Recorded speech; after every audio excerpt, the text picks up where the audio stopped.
Hey everybody, it's Josh. Welcome back to what was formerly known as the Landlord Harassment Channel. And I'm going to talk today a little bit about. I forgot which video this is. I'm recording two videos today. Oh, I'm going to talk about my name change. That's what this particular video is about. As some of you have noticed, I changed my name from Josh in Jesus to Josh Eternal. And there's a reason I did that. Excuse me. And the reason is that I don't want the word Jesus attached to my name anymore. Trying to figure out how to put this in the best words. I had it put together better in my mind than it's coming out. But basically, I just don't really want to be associated with anything Christian anymore. Really, I still love Jesus. I still don't. I'll never deny Jesus himself. Jesus and me were cool. You know what I'm saying? But when you put Jesus in your actual chat name and in your email name and everything like that, people tend to associate you with churches and ministries and stuff like that. And I'm sorry, I'm coming down with a little bit of a cold. That's why I sound kind of weird right now. But what was I going to say? Well, people tend to associate you with churches and ministries and stuff like that. And as for me, I haven't stepped foot in a ministry in since 2018, so that's 5 years now, close to 5 years. It's been even longer than that since I've been in church, and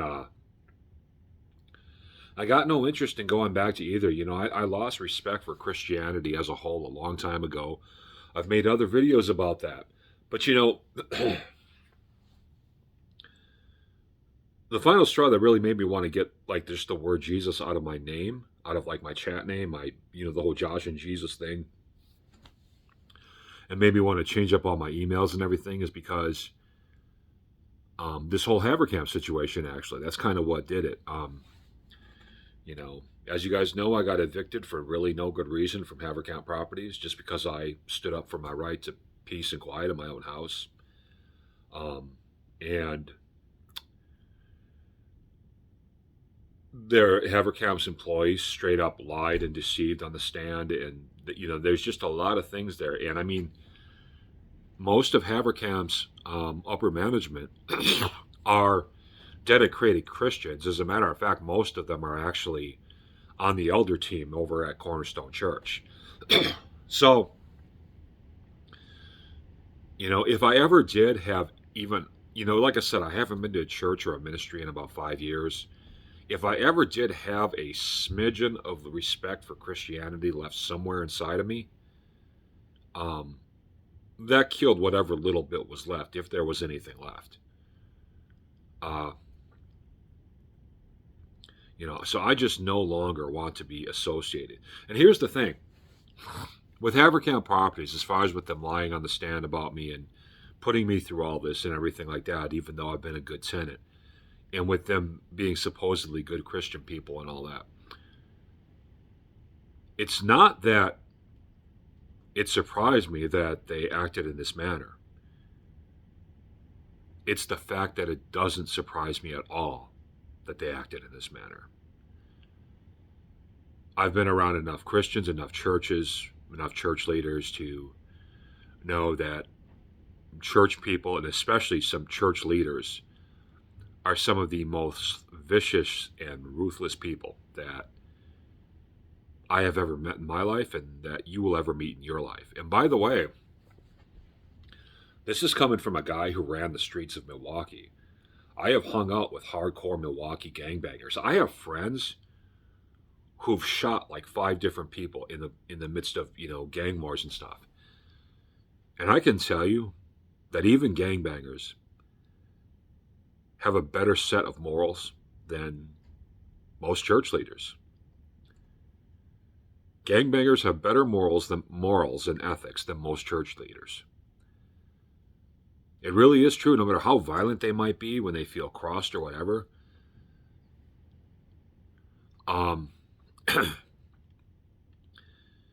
The fact is, like in gang world, people get screwed over, but a gang member has to have some real serious temptation to do something bad to you. There has to be 40, 50, $60,000 at least involved for them to want to really even consider screwing you over or doing something bad to you or hurting you in some way if they consider you a friend. You know, if they consider you an enemy, that's a different deal. But church leaders and church people turn on friends just for anything and for nothing all the time, and that's a whole nother thing. But the whole bottom line is that, I mean, I stopped going to church a long time ago, and I stopped hanging with ministries a long time ago.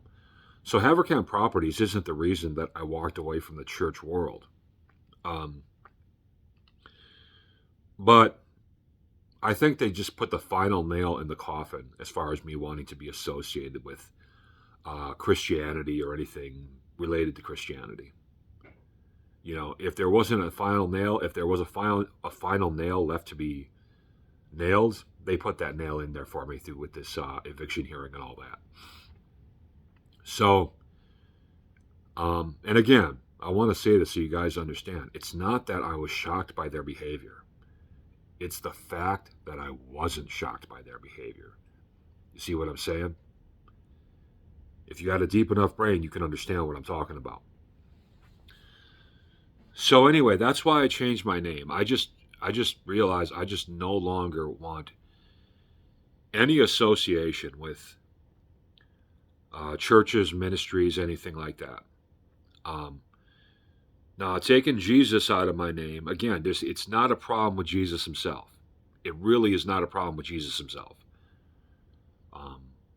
But when you put Jesus in your chat name, everybody associates you with church people.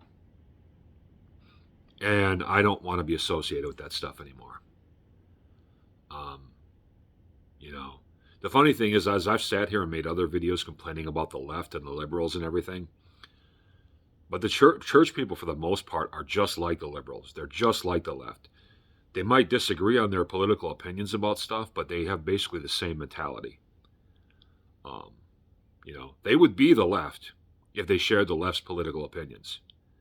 So they're no better, and that's a story for another day. But they're authoritarian, and they're, you know, very much mob mentality, and there's a whole lot of stuff there. So, you know, that's what it is. And, you know, I've talked a lot about Brooke Farmer, the main manager that was harassing me this whole time, and she works for Haverkamp Properties and all that. But I'm actually going to defend Brooke a little bit here. Because here's the thing with Brooke. You guys know how I feel about her, but here's the thing.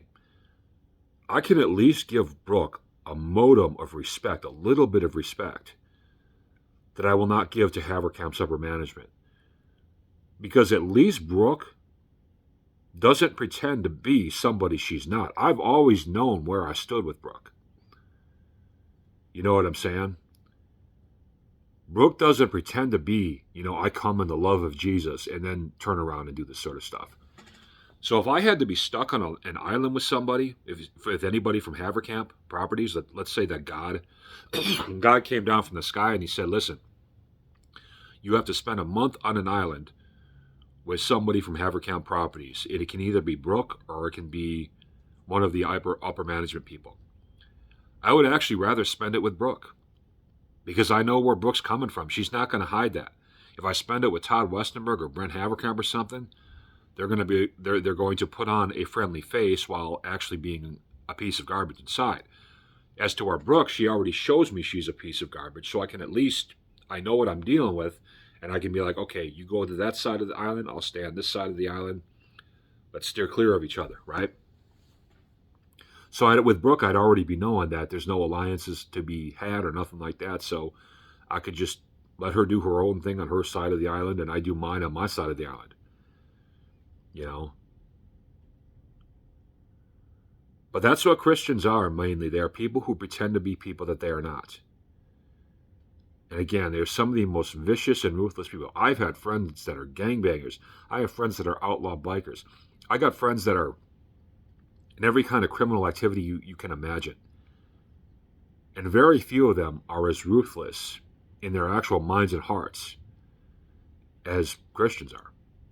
It's just the way it is. They might not engage in the violence that my ex-criminal friends would, but what does that even mean? What does that even matter? Ruthlessness, how ruthless you are, it stems from your soul. It doesn't really stem from whether or not you're willing to commit violence. That's a separate issue. Christians might not commit a lot of violence like criminals do, but Christians do a lot of ruthless stuff. They just do it in a different way. So anyway, I don't want to go off on too much of a tangent here. I've already talked longer than I wanted to.